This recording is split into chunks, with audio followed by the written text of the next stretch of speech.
A Song for Silas by Lori Wick. Chapter 2. Chicago, Illinois. Silas Cameron stared in stunned silence at the man across from him. The beautiful book-lined study, with its elegant chairs and tables, faded from view. He couldn't believe Frank Chambers had just asked him to come and work for him.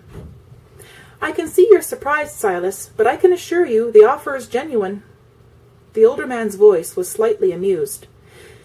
"Surprised is putting it mildly, Frank, and I'm very flattered, but—" No, Silas, I don't want an answer right now," Frank cut him off. "You owe it to Luke as your partner, as well as to your brother, to discuss it with him.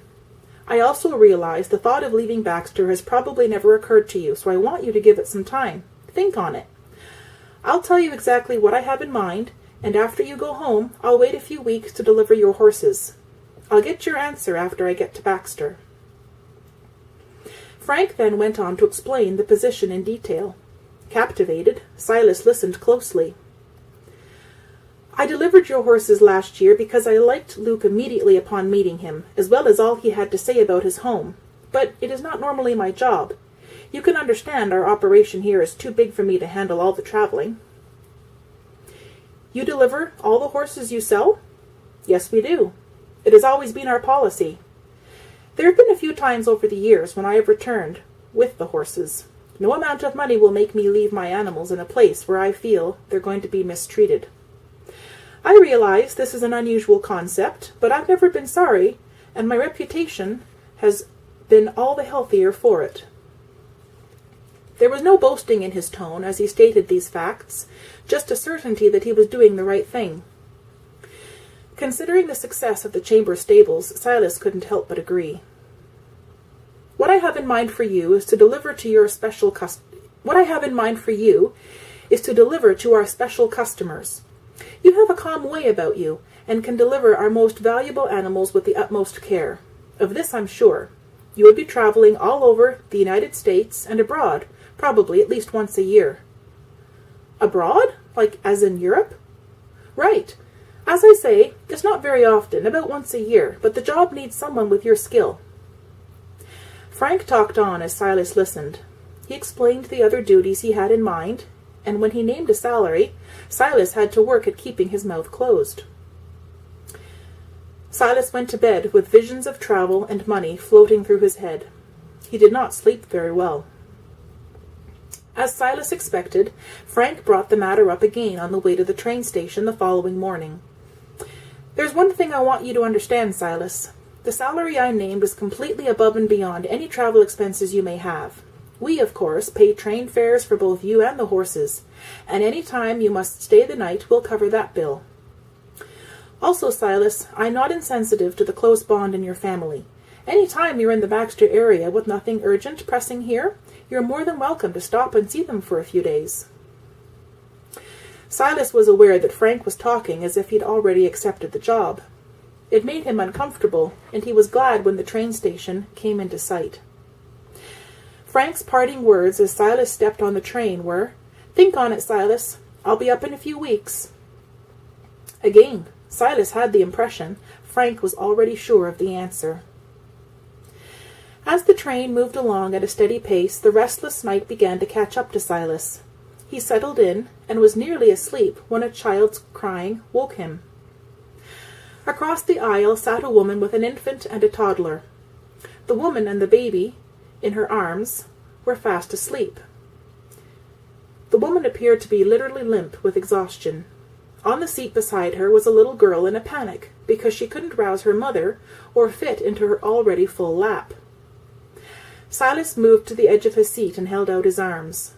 There was a moment's hesitation, and then the little girl was in his arms. With some coaxing, he discovered her name was Laura, and that she was thirsty.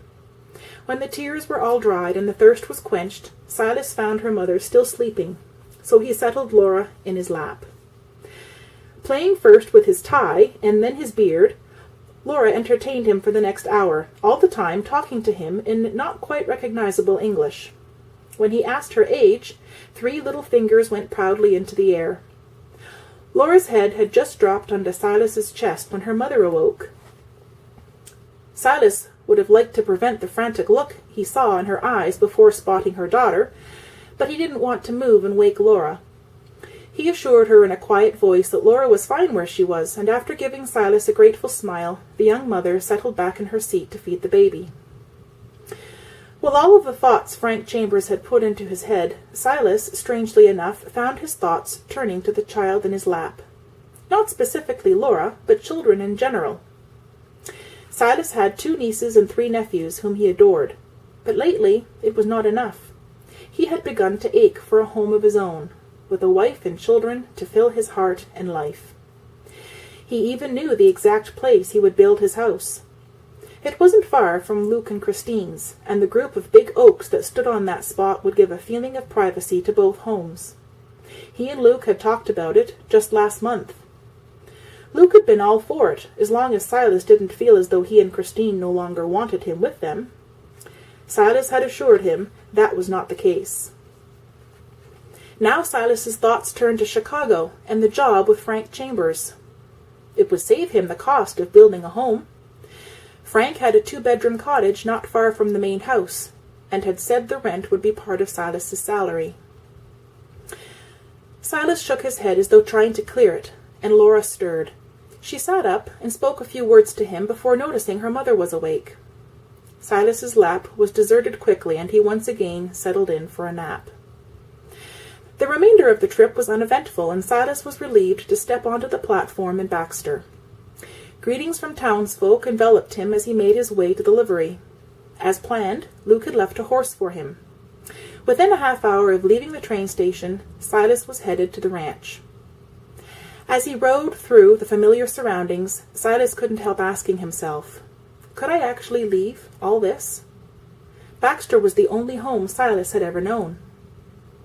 The ranch hadn't changed in 2 weeks, although Silas halfway expected it would, because it seemed to him he'd been gone forever. No one came out as he rode up, and it was so quiet he wondered if anyone was home. He wished for an instant that he'd stopped at Grandma M's. Maybe everyone was there. The smells were familiar as he stepped into the front room. He smiled. The aroma of whatever pie Christine had served for lunch still lingered in the air. Home. Silas couldn't believe it felt so good. As he quietly closed the door behind him, he called out, "Anybody home?"